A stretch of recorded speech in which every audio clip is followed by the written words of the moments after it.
Come here. I don't understand.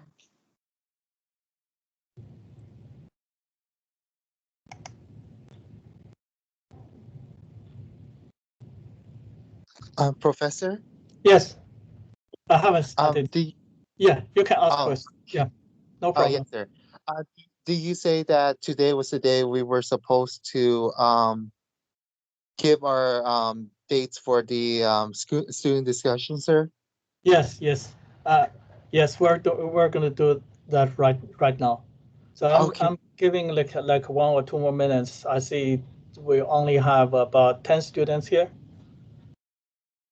okay, yes, sir. Could I please go ahead and just share request for the dates first, so while we're waiting? No, I actually I want to call up the groups and then you tell me the date. Okay, That yes, way sir. it's fair, just you. I do 2 rounds, so basically I go with from group 1 to group 6, and then I do from group 6 to group 1. Yes, sir. Okay, so you may not be able to have your date this way. So just to be fair, because there may be conflict between groups. So the groups can choose twice in different order. Okay, thank you, Okay, sir. let's get that started. I can't wait for everybody if they're late.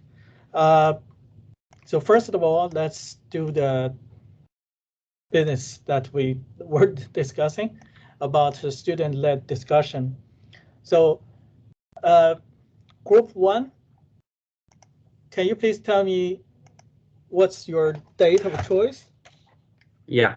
So our dates are March 12th and April 9th. Oh, you can only tell me one. Oh, okay. March 12th then.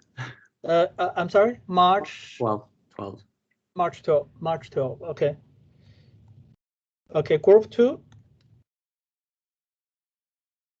Is there anybody from group 2? Is February the 12th okay? I'm sorry? February the 12th? April the 12th. February 12th, right? Oh, wait, yeah, February the 12th. Okay. So group 3? We're gonna go with February 19th. Okay, Feb 19th. Group 4?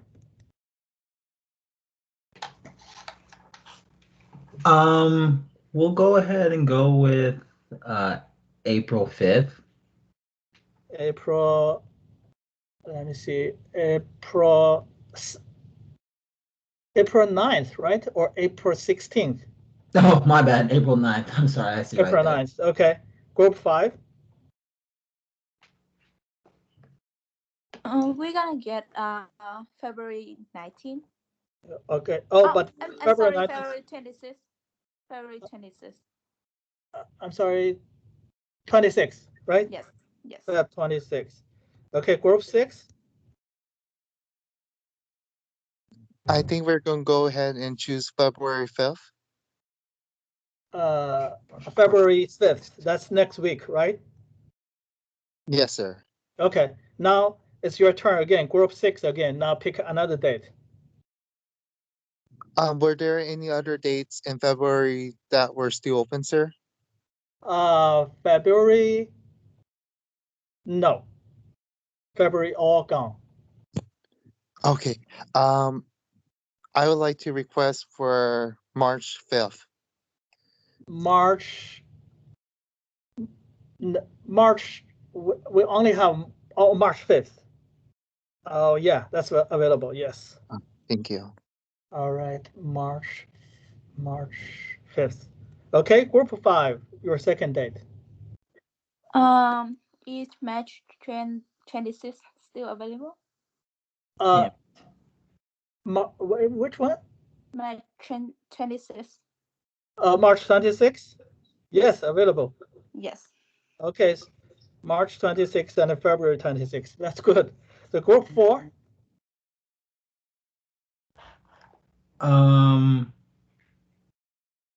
Is March 12th still available? No, not available. How about April 23rd? April 23rd. Yes, available. Okay.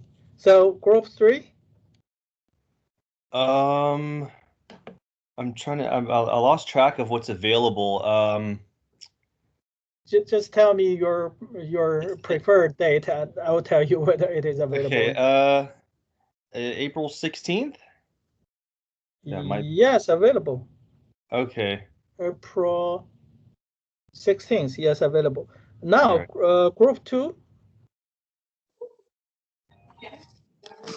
Can we do February 5th, Friday? February 5th is taken. 5th. Oh. Oh, February 5th is taken. Yeah, already. You already have February 12th, so you better choose something later.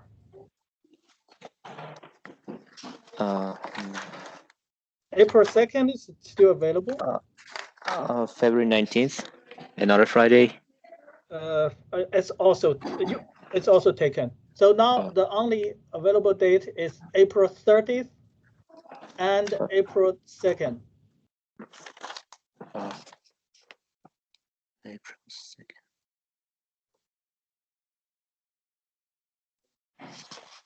April 2nd and April 30th. You want April 30th, right? Yeah. Okay. So for the first group 1, the only date left is April 2nd. Okay. Now I will post this with today's lecture. So I will update today's lecture PPT. I will include the schedule there, so everybody will be able to check your date. And for the first presentation, that's February 5th. That's next week. That's for group 6. I'm going to email you the study material, the topic today. So you have about 10 days to prepare for next Friday's student-led discussion. Okay. So that's about the student-led discussion. And today, I have a question, right? Sure. So as far as the discussions go, should it basically take should it basically take the entire length of that? Yes, it's going to take the entire length of that that days, because we only have one hour. So you have 4 students, and every one of you will say something. Okay, so I feel it's going to take at least 30 minutes, and then we can use the rest of the time for some discussion. Okay. So any questions about the student-led discussion? I just have one question. So, sure. Whenever we present, how do do we just start talking, or do we like make a PowerPoint, or? You need to make a PowerPoint, because I'm going to give you some paper, like sometimes 1 paper, sometimes 2 papers, and then you need to study that, and then you will need to search Google to tell a story about the scientist, who made that major discovery. Tell us something that's fun, right? That's something about the scientist, and tell us some background about that discovery. Before that discovery, what's been known already, and then somebody from your group will jump to the technical stuff, like what's described in that paper. Describe most of the figures, and eventually somebody will come up to maybe give some comments, critiques about that discovery, and maybe what that scientist is doing right now, something like that, and just to make it. Some part will be formal, but other part will be, whatever you want to say. Okay. I want this to make this as interesting as possible. So, Dr. Liu, yes. So basically, you're gonna assign us a paper, not look for a paper, right? You don't have to look for the paper. Oh, okay. I'm going to give you the paper. Okay. I'll give you the paper. That's the major discovery there, but it's your responsibility to search for more information about the scientist. Often in our textbook, you can find some information about that scientist and some description of his or her discovery. Okay. Yeah, All right. or Thank you. textbook. Most times, not always. Okay. I'm sorry, I might have just missed this, but how long would the presentation be? So you have 4 students in each group. So I expect you to talk at least 30 minutes. Collectively, of course. The 4 students each will talk about maybe 6-7 minutes, or at least 5 minutes. It's not difficult, especially when you consider that you have to use a lot of time to discuss that paper. You know, that's a lot of data there you have to explain to the rest of the class. So it's not hard, actually. So try to make it interesting. I know that at the beginning, your knowledge and your background about this subject may not be sufficient for you to appreciate everything in a paper, but I just want you to prepare well and try to do some research and, you know, show you're willing to learn this thing. You're eager to learn this. You won't get judged about your knowledge, but rather, you know, how you approach this presentation. Okay, so now I will move on to discuss today's content. This is going to be super technical. If you feel last time the discussion of flow cytometry was technical, today's is going to be 5 times harder, but this is going to be very important. And you will expect questions from this lecture, you know, from the concept I cover in your final examination. But first, I want to, you know, to tell you my expectation about how much you should learn about this, about the content I deliver. Like in the previous lecture, I taught mainly how to use fluorescence protein, how to use antibody carrying that fluorescence protein to detect some molecules that's unique for stem cells, right? So a major technique used for that purpose is flow cytometry. So you make the cells to go through that equipment, and then the equipment will capture some information such as the size, the shape, the optical homogeneity of that cell. It also tells whether that cell glows fluorescence and what fluorescence. All that information can be captured by the flow cytometer. And eventually you're going to have plot like shown on this slide.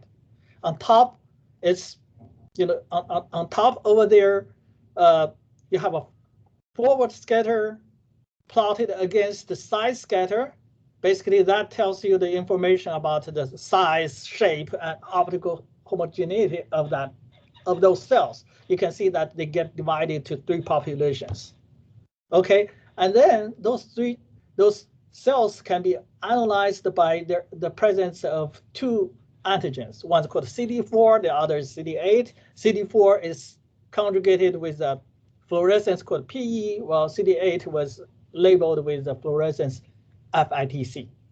So you should be able to tell that what cell have the highest expression of CD4, which cell have the lowest expression of CD4, things like that. I don't want you to memorize a lot of facts, but I want you to understand what these plots are trying to tell you. Okay, I won't go down to describe the one on the bottom, but my expectation is after this stem cell lecture, after this semester study, if I give you this kind of a plot, you don't have to check the text. You look at that and you can predict what the scientist is trying to tell you. So this is a major technique called flow cytometry. I give you examples here. When you take a look at this, it is very self-explanatory. You don't have to read the text. The information is very, very straightforward. You need to be able to predict. So this will be through my teaching and also be through your reading of the literature I give to you. Right now, it sounds very difficult, but once you start to read a couple of papers, since almost all the papers use this technique, so as long as you're going to, you know, present, you're teaching us, and then hopefully you will understand what you're talking about, and you understand what I'm trying to teach you. But today we're going to discuss fluorescence proteins. In the previous slide, in the previous lecture, it's all about a dye, a so-called fluorochrome. It's a dye, it's a chemical, right? That dye and a chemical is often conjugated with antibody, and then you use antibody to stain something. So that's a dye, it's a chemical. The limitation of chemical is that the cells don't express it, right? It's something you add, you give to the cell somehow uptake that dye, or you use antibody to stain the surface of the cell. So that chemical is exogenous. That means you give the chemical to the cell. So it's not something the cell have from the very beginning, and you can predict that over time that dye will disappear, right? Just like in the previous lecture, one dye is used to stain was used to label DNA, but after a few cycles of cell division, eventually that dye become weaker and weaker, and eventually you don't see anything. So that dye has a limitation. It's not in the cell. It's not originally from the cell. It's that you give to the cells. Therefore, it's not going to be there forever. And then today we're going to discuss green fluorescence protein, and this gives you the opportunity to label the cells permanently because this is a protein, right? The protein is encoded by a gene, and you can engineer the cells so that they have that gene. You can put the gene of the fluorescence protein into cells, so that cell can always express that protein forever. So that's something different between a fluorescence protein and a chemical. And this is fluorescence proteins are so widely used in cell biology and in genetics. The founding fathers, the guys who discovered and really developed the green fluorescence protein and other fluorescence protein, they won Nobel Prize in chemistry in 2008. So the first fluorescence protein was found in jellyfish. So shown on the science cover, that guy really developed that technique. So this three scientists on the far left, Shimomura, as a Japanese scientist, was the one who first isolated the protein. And Xiaofei, it's a US scientist, was the one who started to use fluorescence in the way that I'm going to explain to you. So they start to use this in a way that others eventually, simulated, eventually learned from him, so that we can, make a lot of good use of the fluorescence proteins. That's the second scientist. And then the third one, Roger Tseng, as a, I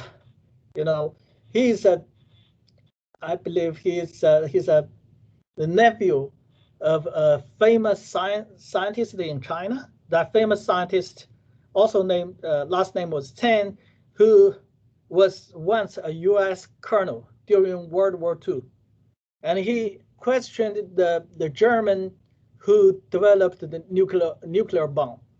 So he know a lot about those weapons, and eventually he went back to China, and he was the guy behind all the missiles in China.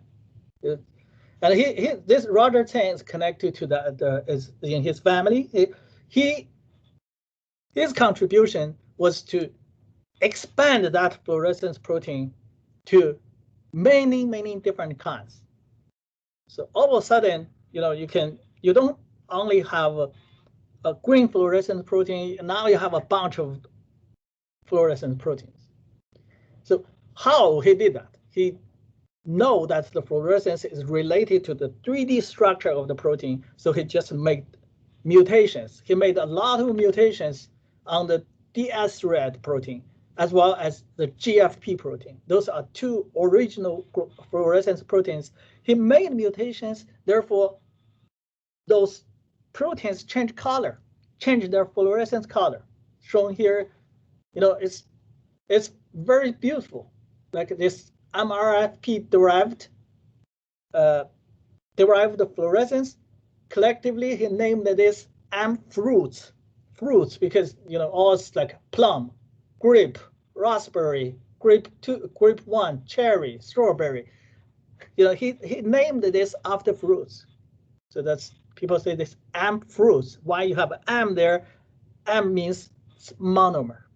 It's monomer because if the protein will aggregate, they become dimers, polymers, then the fluorescence is no longer there. So you must maintain them to be in the monomer stage. So that's why you have a M there to describe that. But Rogerson made such a great discovery, to expand the family of fluorescence proteins, and that make many things possible, as I will explain in today's lecture. But unfortunately, he died at a young age. About 4 years ago, he went out to ride a bicycle for exercise, but he never went back home. And he was found later, but the reason for death was not disclosed. I don't know. When he first developed this dyes, I was among the first few who requested from him, and I made use of these proteins in my research. And he was very kind. He sent very, quickly to me without asking any questions, and he was very generous. So now you have a fluorescence protein. You can put the gene of this fluorescence proteins inside cells, therefore you can label the cell. But how exactly useful this fluorescence proteins are? And today I'm going to tell you at least the two strategies, two categories of strategies. The first is a simple solution. You just put the gene of the fluorescence protein into the locus of a stem cell gene. By that, I mean, in our body, in the genome, you have many genes, right? You just pick a stem cell gene. And now you take out that stem cell gene, but you put your fluorescence protein gene to exactly the same place of that stem cell gene. And then you can expect, the surrounding of that gene will control the expression pattern of that stem cell gene, right? And now you don't have the stem cell gene. Now you have a fluorescence protein in there. You can expect that this fluorescence protein is a reporter that will tell you where and when that stem cell is going to be expressed, right? So you put this right there in the same place of the stem cell gene, and this protein, this fluorescence protein, will be able to tell you where and when that gene is expressed. So we all know that every cell in our body will have the same gene because we have 23 pairs of chromosomes. So all the genes are present in all the cells, but not every cell expresses the same gene, right? Your hair cell will express some genes useful for the hair. Your heart will express genes useful for the heart, right? So your liver cell will not express the genes in the heart. So the genes are expressed in a particular place at a particular time. So if you put a fluorescence protein in the same locus of a stem cell gene, basically you can report where and when that stem cell gene is expressed. So here I give you one example. I use cancer stem cell as the example.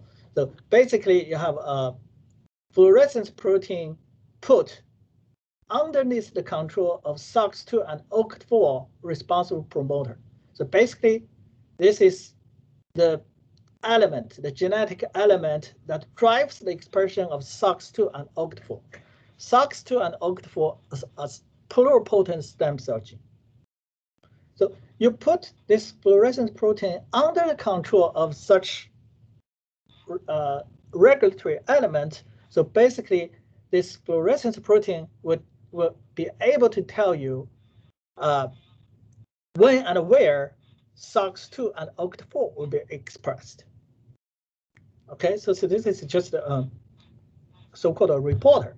Now the usage of this, so you made this construct, okay? You put this inside, you make a cancer cell single cell suspension. You have somebody has a tumor, you isolated that tumor, you make a single cell suspension, and now you put this engineered, genetic material into those cells. And you can imagine only the cancer stem cell will express the green fluorescence protein, because other cells, they are not stem cells, they won't express stem cell genes. Of course, they won't express that reporter. Dr. So this, yes. I was just wondering, so like when you say you insert the fluorescent gene inside the genome with the SOX2, SOX4, so I was wondering, like, how does it not interrupt the translation of the other protein that you're looking at? Like, did they put it right before the exon or right before the intron, or which one is it? That's a very good question. I'm glad you asked that.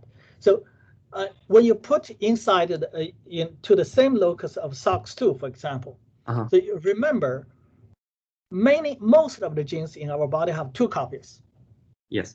So when you insert into just 1 copy. That's because you have one from mom, one from dad, 2 chromosomes.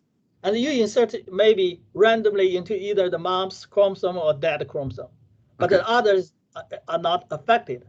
And this way, most times you don't interrupt the function. Okay.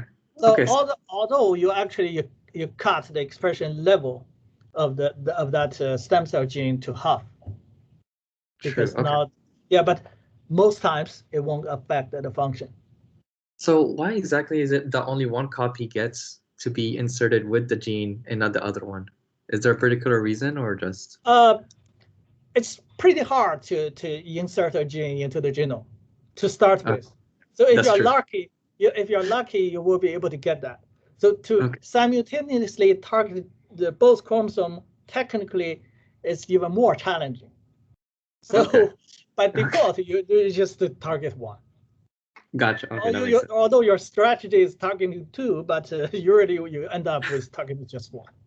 Yeah. It's just because of technical reasons. But I had a quick question. Sure.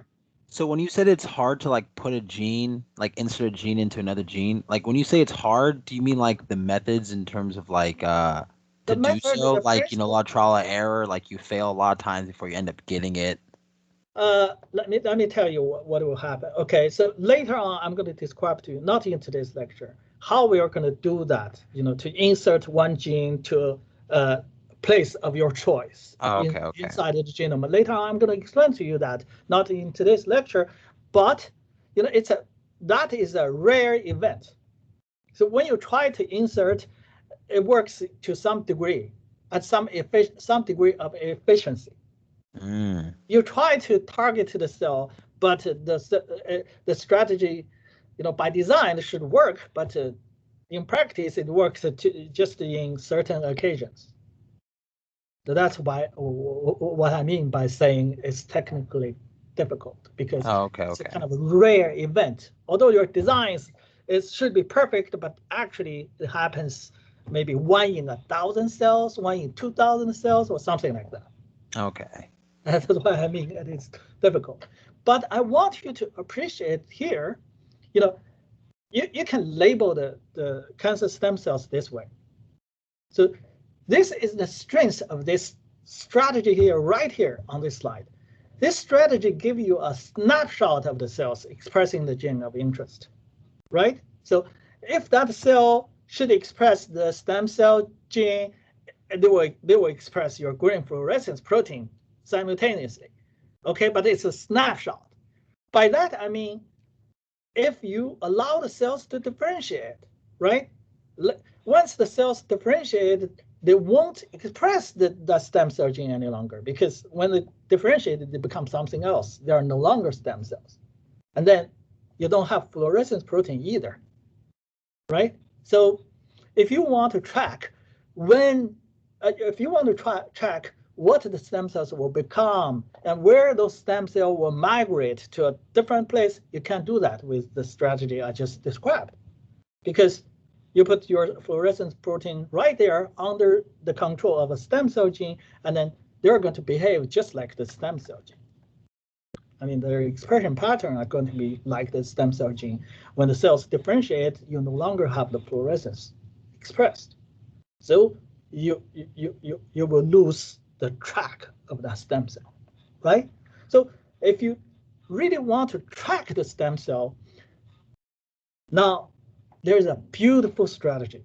Oh, I said beautiful because I'm going to test this in our final examination. I would say this is one of the most important content in stem cell biology. It's technical. It's not very. Of course, it's conceptual as well, but it's hard to understand. If you have a question, please interrupt me anytime you want. So what I'm trying to describe to you is how to use a genetic tool to track the stem cell. You know, in the previous strategy, we can't do that. So now we have to come up with some other way, you know, to manipulate the genome so that we can track the stem cell. And that will have to do with a bacteria recombination system.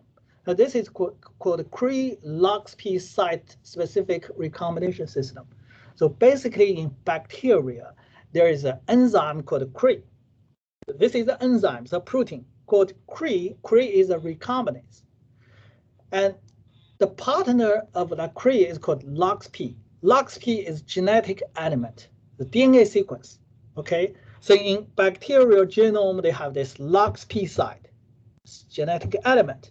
And they also have a protein called Cre, and then Cre can make the LoxP to cause some kind of recombination. Okay, let's make it clear. Cre is an enzyme, LoxP is genetic elements, it's DNA. And the recombination can occur in several ways. Let me explain to you what will happen. So remember, LoxP is genetic elements. So for any genetic elements, you have a direction, right? So it can be the correct direction is forward direction, or you can place that genetic elements, you flip it so that the tail comes first, the head goes next, right? So in the first occasion, if you place the genetic element face to face, so in opposite directions, face to face. And now in this kind of situation, if the Cre recombinase come to the DNA, it's going to cause a flip of anything between these two elements. Okay, so the Cre will cause an inversion. So the gene X now becomes, look at that, flipped.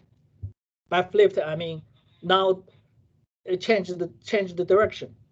Originally, it was 5' to 3'. Now it's the complementary band, a complementary strand, 5 to 3. Okay, because of flip. Wait, could yes. What causes the flip? You said the interaction of the. It's the Cre recombinase and the genetic element LoxP. Okay, but okay. When you want to cause an inversion, these two LoxP sites need to face each other. They're the same element, but one is placed in the forward direction, the other is placed in the inverse direction. Okay, they're facing each other. Like when Cre comes, it recognizes this kind of arrangement, and it can make anything in between that two LoxP sites to flip. Okay, so that's one occasion. And in the second occasion, if you place that two genetic element LoxP and LoxP in both in forward direction, now they're in the same direction. If Cre comes, it's going to cause a deletion. So basically, it will remove anything in between those two LoxP sites. As the end result, what you see is, you know, it's one LoxP site, and then anything in between that LoxP site is removed, discarded. It's no longer in the genome any longer. Okay, it's called a deletion. And then I also omit the third because the third is not used very often. So you know it can cause an inversion or deletion, depending on how you place the genetic element. If they're facing each other, it causes an inversion. But if the two genetic elements is in the same direction, the genetic material between that two elements will get removed once Cre can't work. Okay, so I'll have to drive on because the most important part is on this slide and the next few. So now I want to tell you how to use the Cre-LoxP system in tracking, lineage tracking. Professor, Yes. would you mind to explain the transition again? I mean the last, yeah, the. I didn't explain translocation because it's not often used. I don't want to give you too much information. That would be, Okay. it would be too much. I want you to focus on the two main mechanisms. One's inversion, the other's deletion. Oh, perfect. Thank you. Okay. Now, I want to explain to you how to use this system for tracking. So basically, you first need to modify the genome. Now you modify the genome in two places, not one place. First, in one of the locus, for example, like a SOX2, just like in the previous strategy, you find a gene like SOX2, a stem cell gene. Now you don't insert a GFP protein there. You insert the Cre there. Now you can predict that this Cre will have the same expression pattern as that stem cell gene. So this Cre will only express in some cells that also express that stem cell gene, right? It's both spatial and temporal restricted because the stem cell gene won't express forever. It's temporarily restricted and also in certain cells, right? So although this kind of genetic manipulation will happen throughout the body, but only some particular cell type will express Cre, not every cell, because Cre is now under control of a specific gene. That gene is only expressed at a certain time and is in certain cells. Okay, so that's the first manipulation.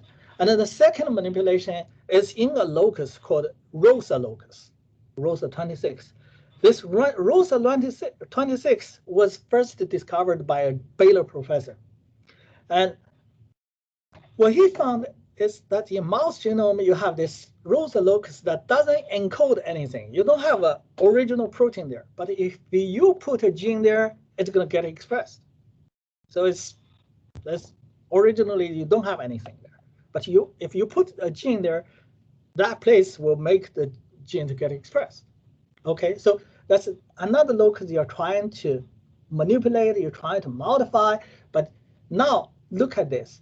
What you have is you insert a reporter. It could be a fluorescence protein or other reporter there. You put a reporter there, but before that reporter, you put two LoxP sites, and between the LoxP site, you have a stop signal. So you have a stop signal between the two LoxP sites, and then you put the reporter behind it. And now imagine what will happen. So again, this manipulation is going to be throughout the body, seeing all the cells, but no cell will express this reporter. Remember, I said that this locus will make that reporter to express, but why do I say that no cell will express this reporter? The reason is because you have a stop in front of it. It stops the transcription.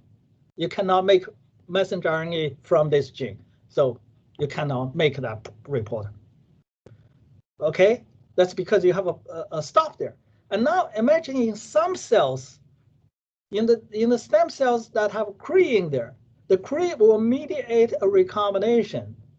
You see this two LoxP site in the same direction. This is going to cause a deletion, right? As we said, the stop is now removed. This deletion only happens in that stem cell, right? Because only the stem cell will express Cre.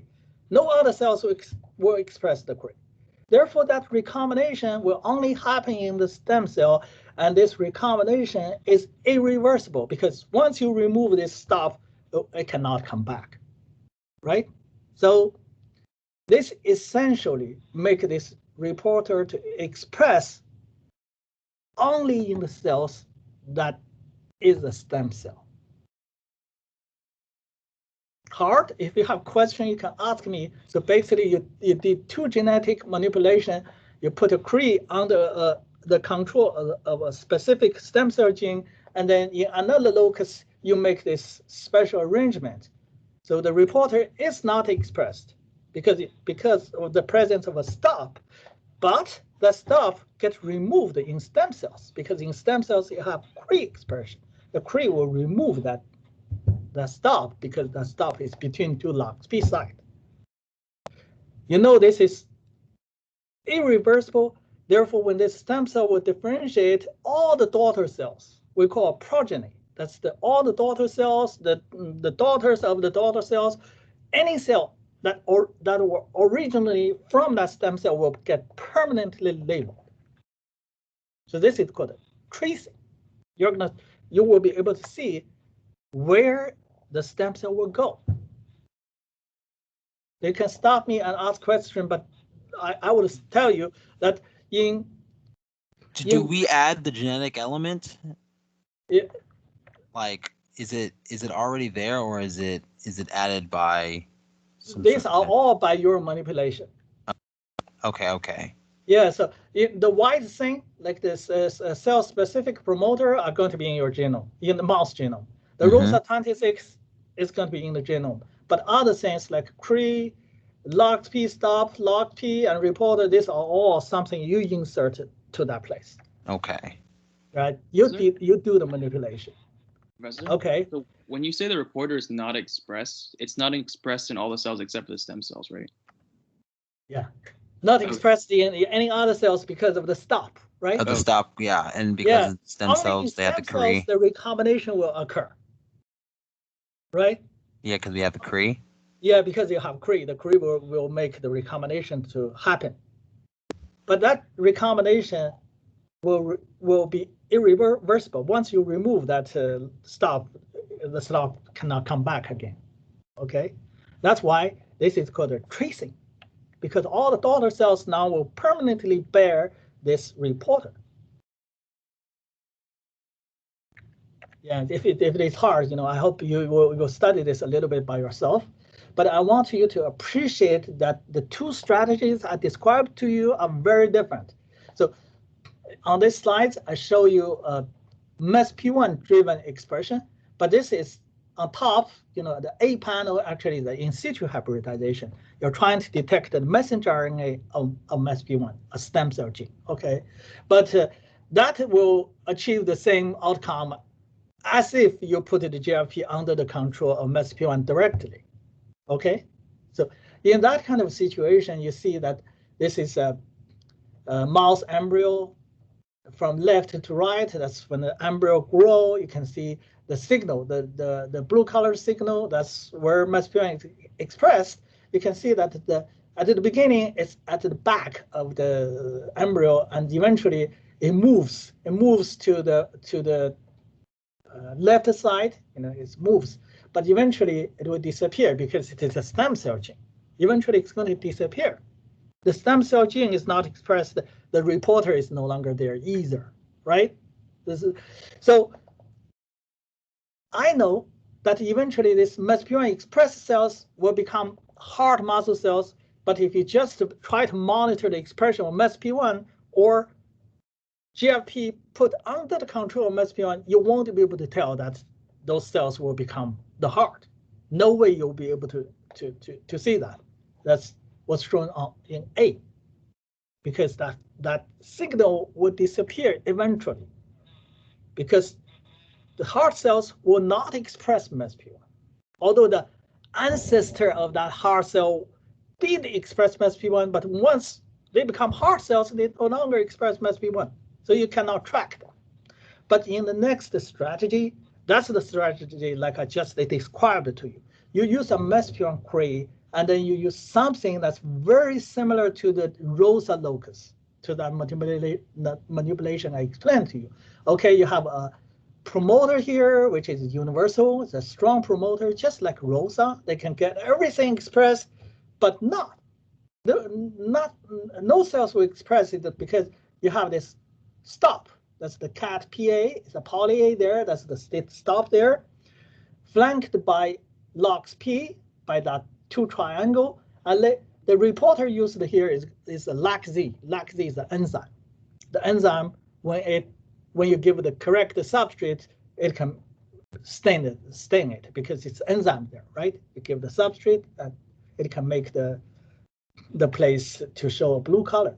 And now use that strategy when you have a stem cell that express MESP1, it's going to express CRE as well. The CRE will mediate that deletion, and now the LAC-Z will be expressed.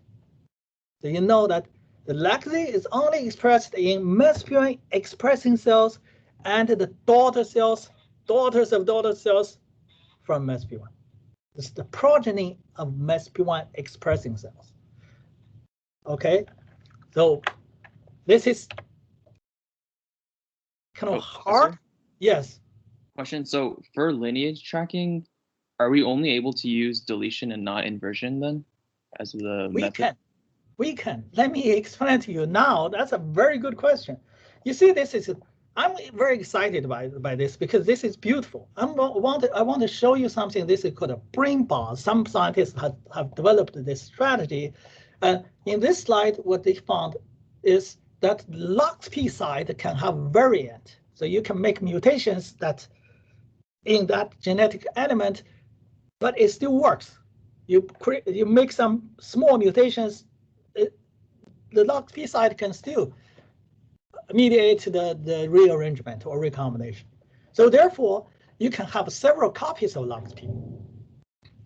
So on this slide, you see a strategy. It's basically similar as the ROSA locus, but you see several LOXP placed in front of orange fluorescent protein, 3 LOXP side. And then you have another LOXP side, another LOXP side, LOXP side, additional LOXP side, but in different places. So why do they use 6 LOXP sites instead of 2, like I just explained to you? But remember here, there are variants, therefore they only recognize themselves. Like you have this dotted triangle, so the recombination will be between that dotted triangle, 2 LOXP side. The black one will recombine with that black one. Okay, they won't recombine with the other variant. So imagine what will happen now. So if we have a CRE coming toward this locus to cause rearrangement, that rearrangement is going to be kind of random. So here are the other outcomes as shown here. So if the recombination were between these 2 dotted one box, so this is going to remove the orange fluorescent protein. Okay, so the PA here is the stop. It's another stop here. Okay, so when the cell, when you don't have any recombination, when you don't have recombination, the cell will be labeled orange because the orange fluorescent protein will get expressed, right? But if you have one recombination that removes between these 2 dotted LOXP, okay, you not only remove the orange fluorescence protein, but the stop as well. And now the red fluorescence protein will get expressed. Okay, so if randomly this lined 2 will have a recombination, like here and here, it's going to remove orange and red, and then the yellow one will get expressed, like shown here. And if the black LOXP site will mediate the recombination, and then the cyan one will get expressed. So basically, this kind of recombination occurs randomly, generating different colors in different stem cells, because not one stem cell will express that CRE, right? And you could have 20 or even more stem cells there. originally in that place. When the cree is expressed, it causes random deletion in this kind of locus you have engineered. Therefore, the outcome is shown on the right side. It's very beautiful. The cells will be either red or yellow or cyan or orange, and this way you can tell, when the cells are adjacent to each other, such as like two, what's the colors? Two purple cells, and maybe, there were originally from one stem cell. Now you can study where they're going. So, Dr. Liu, what you can see here is just basically when the stem cell divides, you want to see where does it go. That's the idea of this brain bottle. What will they become? What will they become? Okay, that's pretty Right? cool. Really. Yeah, what will they become? Where will they go? Okay. So this is called tracking. So if you use the first strategy, you won't be able to do that, because when they become differentiated, you don't have fluorescence any longer. But this way, because the recombination is irreversible, so all the daughter cells will continue to have that fluorescent protein. That's really cool. It's very, very cool. I tell you, that's why I get excited about this. Why they won Nobel Prize, because they provided such great opportunities for scientists to do science, to do study. I feel like it's going to be, so save your question to after the class, because I don't want to run out of time again. So I want to explain to you, this can get even more complicated. If you don't have a textbook, please get one textbook. Read the textbook to learn this. This is beautiful. This will appear in many high-level science papers related to cell differentiation, to development, to stem cell biology. So I want to give you another example. This is even more complicated, but you have more control. So let's see. This is a Cree construct, because remember, you must have two manipulation. One's a Cree manipulation, the other is the Rosa manipulation. Okay, so in this case, the Rosa manipulation is very similar to what I described to you, but instead of a GFP, you use LAC-Z, the enzyme, as your indicator, but you still have a stop between the two LOX-P side, right? So the locus, the Rosa locus is simple, not like in the previous slide. The Rosa here is very, very complex, but in this example, the Rosa is very simple, but the Cree construct now become very complicated. How? The promoter, for example, is a stem cell promoter, right? But instead of put just the Cree there, you put a GFP there as well. So you have a GFP here. That GFP gene is connected to the Cree gene by something called iris. So this iris element, again, this is a I wouldn't say genetic element. This is a linker, a sequence between GFP and Cree. This will allow both proteins to get expressed. So basically, you have one transcript. So this is one gene here, there. You have one transcript, but eventually you can make two proteins. One's GFP, the other is Cree. So both GFP and Cree is under the regulation of that stem cell gene. But to make things even more complicated, the scientists fuse this Cree with something called ER. What is ER? ER is estrogen receptor. It's estrogen receptor. Why the scientists want Cree to fuse with ER? Okay, the reason is because this gives you additional control. Because the Cree ER won't be able to go into the nucleus. The ER is so-called a nuclear membrane protein. So the ER will sequester the Cree in the cytoplasm. It cannot go into the nucleus. You know, the recombination is on genetic material. If the Cree cannot go into the nucleus, it can't work, right? So now you have additional control. You express this Cree, but you don't want the Cree to work immediately. Because later on, if you give the animal a drug called tamoxifen, tamoxifen is a drug used for clinical breast cancer therapy. It's similar to, it will, manipulate the estrogen receptor. And now, if you give the tamoxifen there, it's going to make the sequestering to not happen. So when you inject it to the animal, this tamoxifen, the drug, and now that sequestering mechanism is relieved, and now that CRE can enter the nucleus to work. Okay, so you have a lot of control. It's more complicated because of your manipulation. Now let's observe what will happen. What's the outcome? So now let's see. This is the thing again. Okay, it's the GFP connected with iris to CRE, and the ROSA locus stays the same. And now with the injection of tamoxifen, this, you have the CRE that moves into the nucleus and then cause the recombination to remove the stop signal, and the cell will express laxity. Okay, remember, but originally in the stem cell will express this GFP.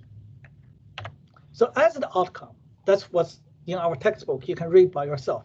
So this here, the green fluorescence, remember, that's directly under the regulation of the stem cell gene. So the GFP is an indicator of the stem cell.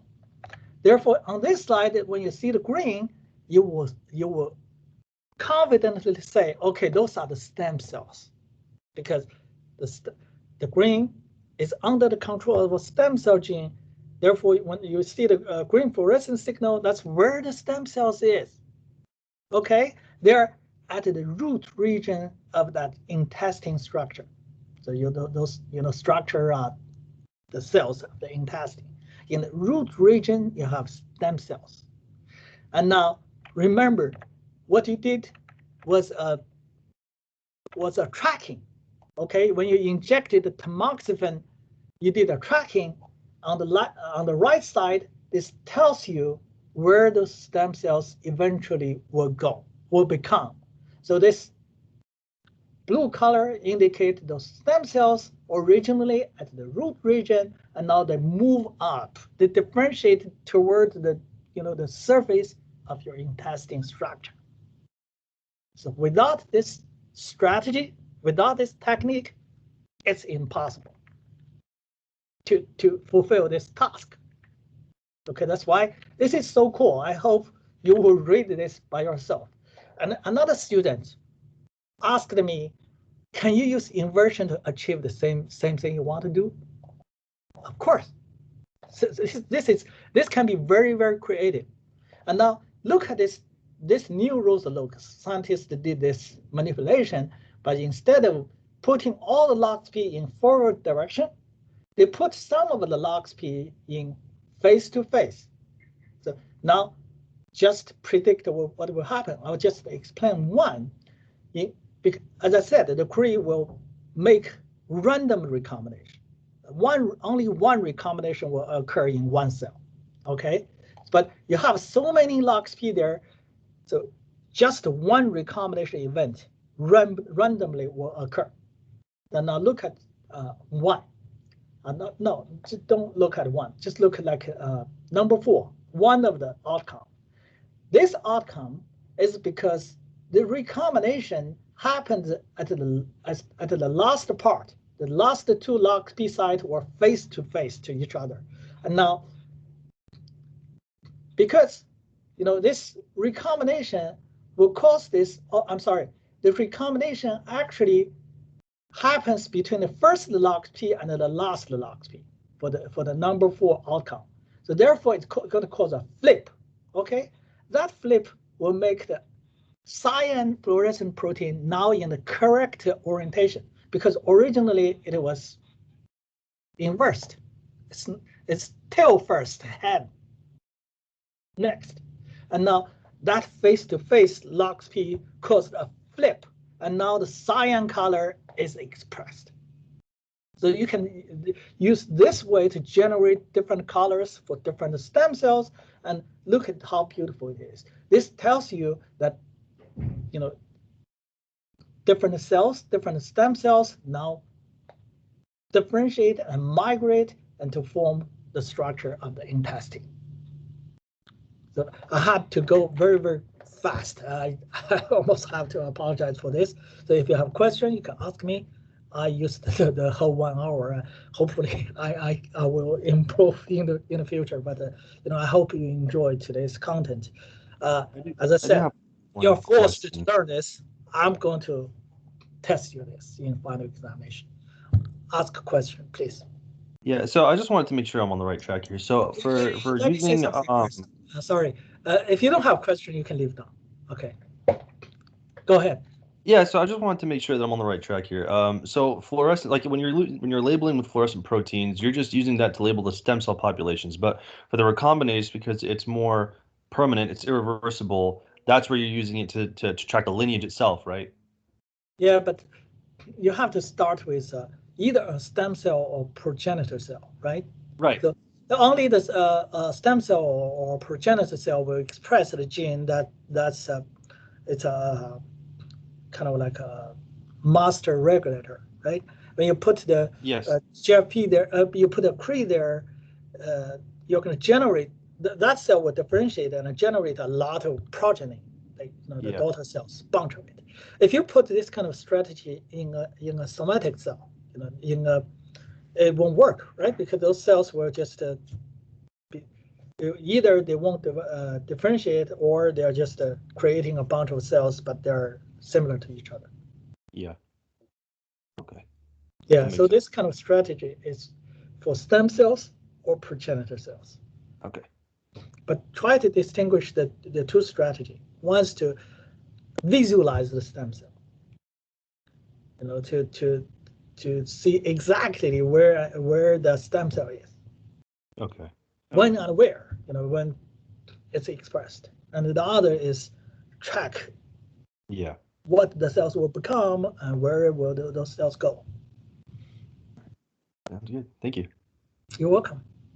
Professor, so in one of the past slides called brain bow, there was like the second part, 2.1. Yeah, so the second part of that, is that also with deletions or is that inversion, or I don't quite understand. The part 2, that's the brain bow 2.1. That's they try to be even more creative. First the strategy, what you can see, they use the variant of the LOXP side. In the second LOXP, Rosa locus, they didn't use the variant. Instead, they used a combination of, basically they put the LOXP site in different orientation, right? Orientation. So the recombination, like I said, that occur randomly.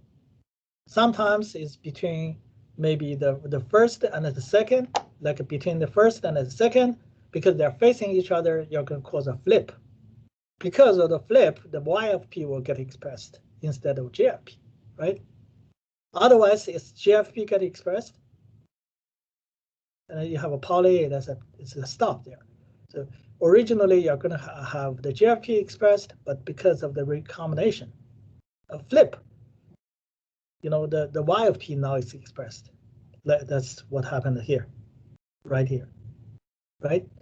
And then if the recombination is between the first and the last one, again, this two is facing each other, right? It's going to cause a flip that will generate this construct. So the cyan will be expressed. But if the recombination is between the first and the third, it's going to remove this part, right? Delete this part, and then the GFP is the red fluorescence is expressed. It's just all kinds of random events and possibilities that makes this called brain bow, because scientists try to visualize how cell differentiation contribute to the brain structure. Like here, like I said, if the red cells are close to each other, you can predict they have the same ancestor.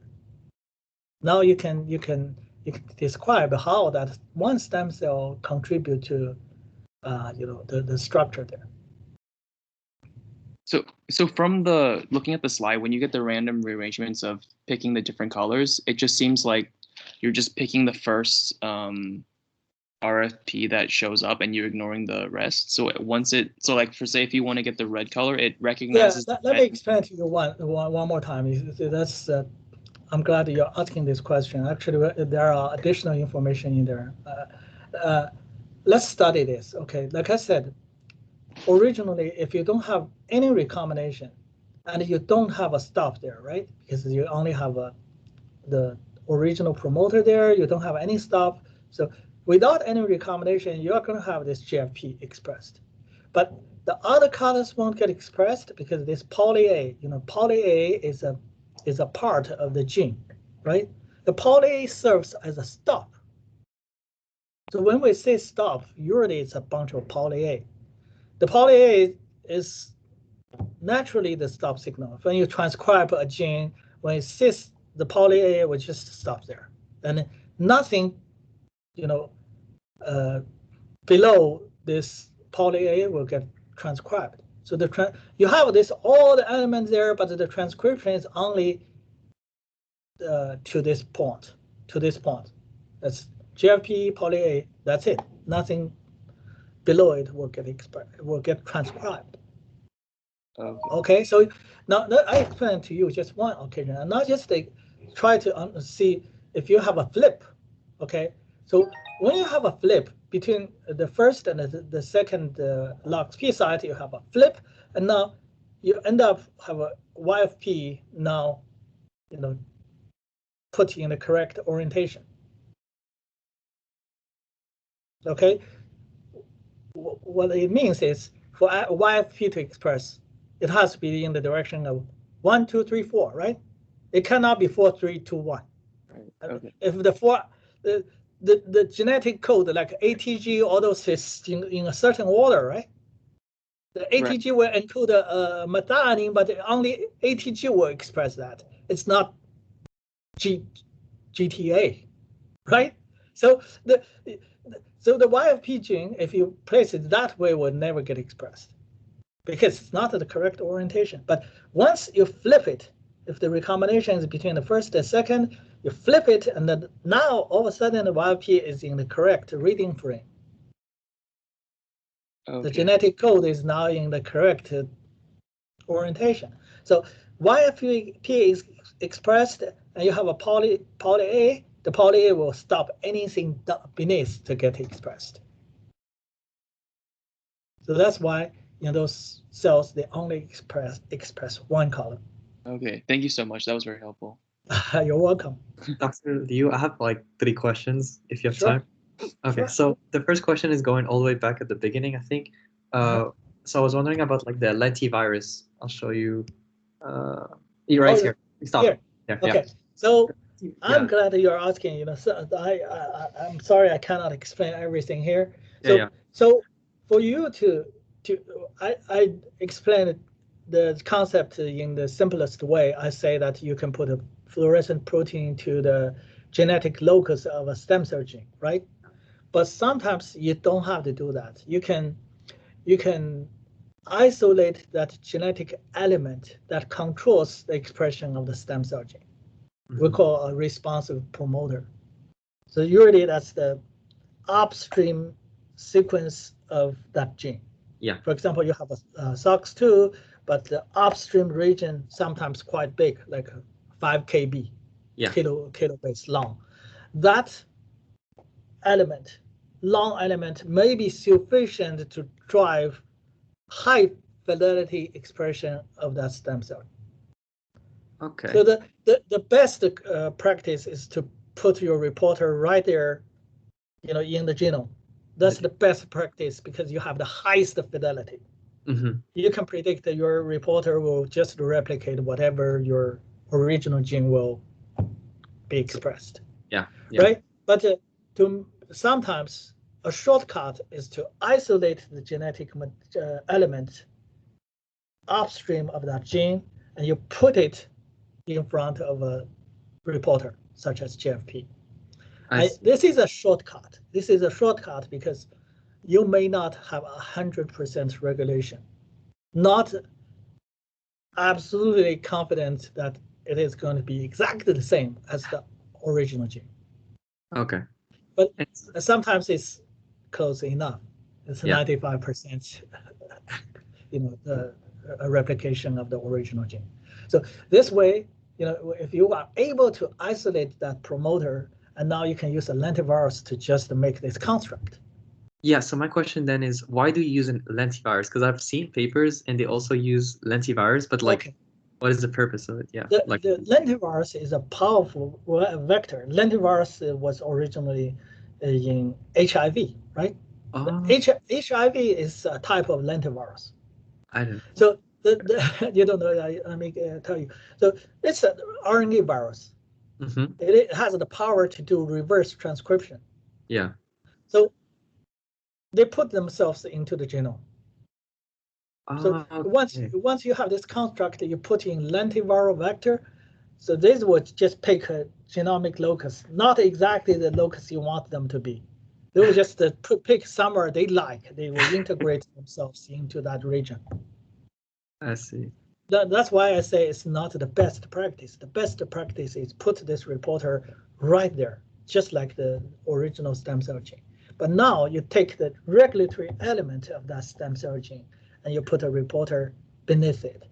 And this hopefully will give you, sufficient fidelity. I see. Because that engineering eventually put that element, the element plus the green fluorescence protein to somewhere in the genome that you don't have control. I see. Okay. Yeah, so that could affect the fidelity. Yeah, that's but it's a practice, you can't be perfect every time. Sometimes you're the second question I had was flow cytometry. Like, it seems so perfect. And so I was wondering, what are the limitations? Because I'm sure every technique has a